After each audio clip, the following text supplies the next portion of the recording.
A target plane flies at 2,100 meters. An anti-aircraft gun, I'm sorry, I said gun at school. Sorry. I said fires at school. A projectile with an initial upward velocity of 200 meters per second. Will the projectile ever reach the altitude of the target plane? Well, it's giving you a hint right here, right? We're going to use a discriminant. Also notice there's a hint at the top of the worksheet because it says hint, right? The vertical motion formula is d equals rt minus 5t squared. You're going to need that for each one of these problems here and on the other side for the record. But I need you to realize that it's going to be different for every single one of them. Because r, where r is meters per second, is going to be different for each one of these problems. Does that make sense? Okay? So for this particular problem, we're talking about a target plane. Okay? Here's the ground. Relatively flat ground, right? Here's the target plane. It's flying along. And it's going to be right along this path. Okay? There's a projectile. Can't say shooter. Not a school. Projectile emitter at the bottom here, right? Okay? So, isn't there 3 possibilities here? What's the first possibility? So, it could shoot the projectile and it could do this, right? That's the first possibility. Where it has 2 chances. Now, I'm not assuming that it's going to hit. My question is, will it be high enough to hit, right? We can't assume that it's going to hit because we don't know about airspeed and wind and like the rotation of the earth and all that kind of stuff. That's not calculated into this, right? We're only saying, will it get high enough, right? Well, if this was how it looked, what does the discriminant look like? So for this answer, when we're saying, will it ever get high enough? Yes, it will. And we know that because the discriminant is positive. Whoever said that, you were correct. Okay? There's another possibility. It could do this. I'm not drawing parabolas very well today. Please don't judge me. Or if you judge me, just do it quietly inside of your own head. Where it just barely gets to that height, right? Well, what's the answer then? Yes. In that case, the discriminant is 0, right? Because it's going to touch one time. What's the other possibility?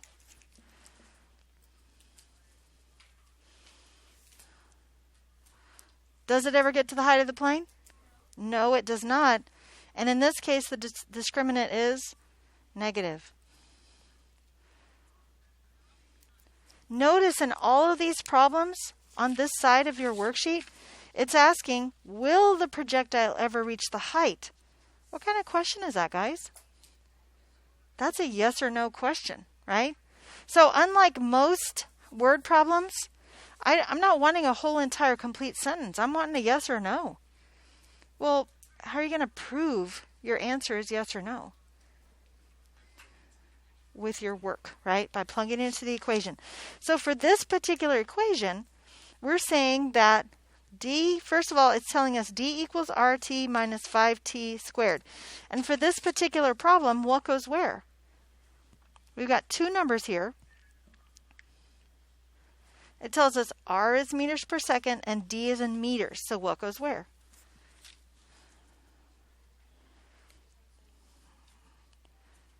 Okay. 2100 equals?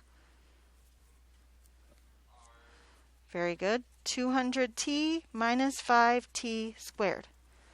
Again, because we're solving this with the discriminant, that gives us a hint, right? It's a quadratic, so what do we need to get it to equal? 0. So is it right if we subtract 2100 from both sides? So 0 equals, and is it okay right now if I go ahead and put it in the right order? Okay, so what goes first? Very good. Negative 5t squared plus 200t minus 2100. Just using the discriminant, what do I need? A, B, and C. Very good. A in this problem is negative 5. B in this problem is 200. And C in this problem? Negative 2100, right? Okay. What am I using again to solve this? I think I've said it 5 times now, maybe 4. The discriminant, right? Okay. That's just b squared minus 4ac. I'm not doing any of the rest of it. Just b squared minus 4ac. And I'm trying to figure out if it's positive, 0, or negative, right? Well, b squared is 200 squared minus 4 times negative 5 times negative 2100. Could probably do that in my head if I tried, but in the interest of full disclosure, 200 squared minus 4 times negative 5 times negative 2100. Negative 2000. So what's my answer? No. It won't ever get that high, but because my discriminant is negative. Any questions on how to do that side of the worksheet? Okay, you need to do the rest of them, 2 through 6. Okay. On the other side of the discriminant is problem solving with quadratic functions, specifically with quadratics, right? Okay. So again, it tells you about the vertical motion formula at the top. Let's look at problem number 1. A football is kicked into the air with an initial upward velocity of 25 meters per second. Calculate its height after 2 seconds. Well, I have to decide what equation to use for this problem. I know I'm starting with my vertical motion formula, which is d equals rt minus 5t squared. Guys, for the record, because we're dealing with meters and seconds, this is the vertical motion formula we're using. There are other vertical motion formulas depending on if we're using minutes or hours, depending on if we're using feet or inches, things like that. Okay? So this is the vertical motion formula we're using because that is the one we are given, right? Okay? So for problem number 1, this football problem, what goes where?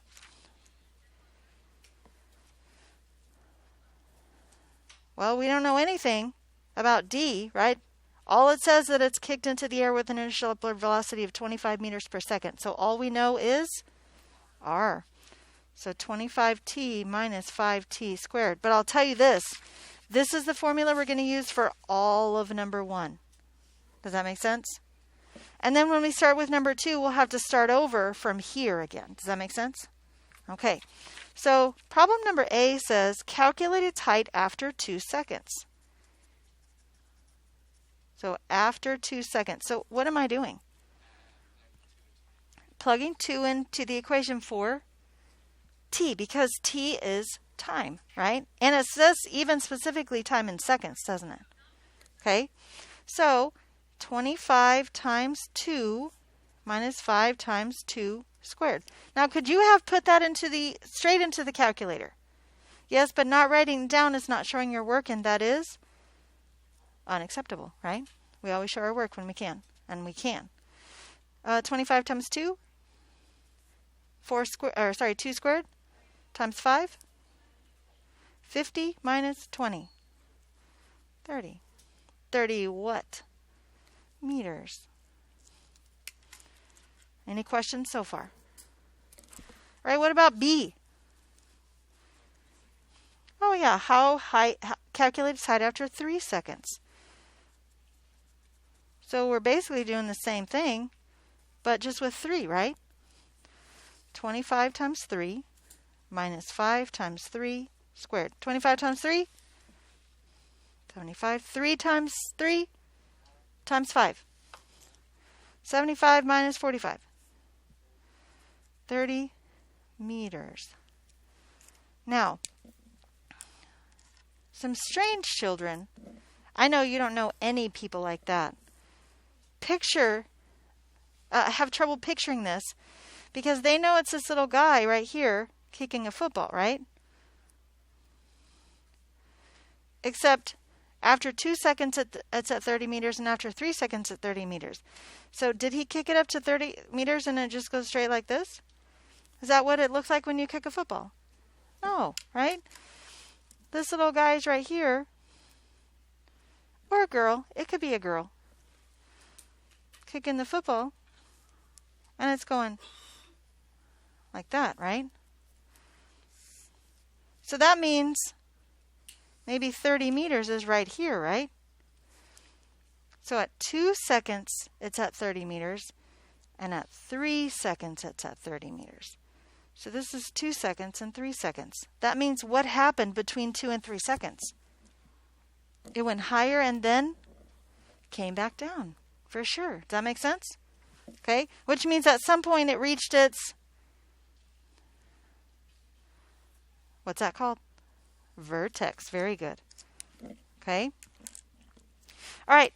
Any questions about A and B so far? Okay, what about C? When will it be 20 meters above the ground? Okay, so put 20 in for D. 20 equals 25t minus 5t squared. What kind of problem is this? Quadratic, and we want it to equal 0. So what do you want to move? The 20? Okay. If I subtract 20 from both sides, I get 0 equals. Should we put it in order right now? We should. Okay. Negative 5t squared plus 25t minus 20. Now we have some choices, don't we? What's a quadratic? How many different ways do we know how to solve quadratics? 5. Which way would you choose right now? Think about it for a second. Now, earlier some kids wanted to choose graphing, but how much work can you show with graphing? That's kind of hard, right? And if we're trying to show our work as we go, maybe graphing is for a different day. Okay? Now you've had a chance to think about it. Tell me which way you would choose. You would choose completing the square? Okay. Even though this first term is not 1? Oh, that's messy, right? Okay. Or it has a possibility of being messy, right? It doesn't actually turn out messy in this problem. Because what would happen if I divided everything by a negative 5, right? 0 equals t squared minus 5t plus 4. You still want to complete the square? Most people at this point want to factor. What multiplies to be 4 and adds to be negative 5? Negative 1 and negative 4. That's super easy to solve, isn't it? Could we have chosen quadratic formula from the beginning? Yeah, for sure, because quadratic formula always works, right? Would it have been shorter than 2 steps? Probably not. Okay, what does t equal in this problem, by the way? 1 and 4. But here's the thing now. Remember, we're talking about word problems. We're trying to answer the question, when will it be 20 meters above the ground? I've solved the equation. Now I have to answer the question. If this is solving the equation, what is the answer to the question? 1 second and 4 seconds. We can't just put 1 and 4. 1 and 4 don't mean anything, right? We have to give it context. 1 second and 4 seconds. Go back up to our drawing up here. That means 20 meters is probably like right here. Would it make sense that 1 second it's here and at 4 seconds it's here? Yeah, right? Questions? You're okay so far? All right. A, B, C. Now we're at D. When will the ball hit the ground? When will the ball hit the ground? Well, I could guess, right? But I can't really show work with guessing, can I? So let's use our equation. D equals 25t minus 5t squared. What do I put in anywhere in that equation? Oh, why would I use a 0 for d?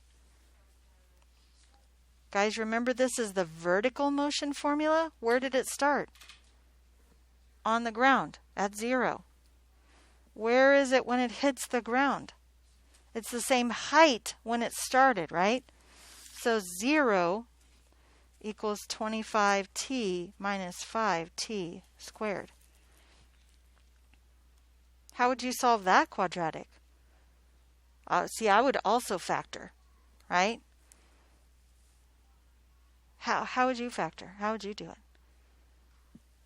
It's already equal to 0, so if we're solving it by factoring, what is the greatest common factor? 5t, right? So if I factor out a 5t, what's left? 5 minus t, right? 25 divided by 5 is 5. T divided by t is 1, so it's just 5. 5t squared divided by 5t, the only thing left is a t. If both of these multiply together and equal 0, what has to be true? We got to set them both equal to 0, right? 5t equals 0. 5 minus t equals 0. If I'm solving for this first t, I get 0. If I'm solving for the second t, I get 5. Now, answer the question. When will the ball hit the ground? Okay, so I'm going to write what you said, and then I'm going to argue with you. Why didn't you write 0 seconds? We got 0. Oh, that's when this ball is starting. This is 0 seconds right here, and this is 5 seconds when it hits the ground again, right? It's not asking me when I kicked it. It's asking me when will it hit the ground, right? So 5 seconds is the appropriate answer. Even though we got a 0 and a 5, 5 seconds is the appropriate answer to the question, isn't it? What questions do you have? Can you think of any questions others might have, but you're okay with? Okay, so where did this come from? So that came from the words that it originally gave us, right? The 25 meters per second. So looking ahead to this next problem, initial upward velocity is 15. Are we going to use the 25t minus 5t squared again? So for number 2, we're going to use 15t minus 5t squared. Good job. Any other questions?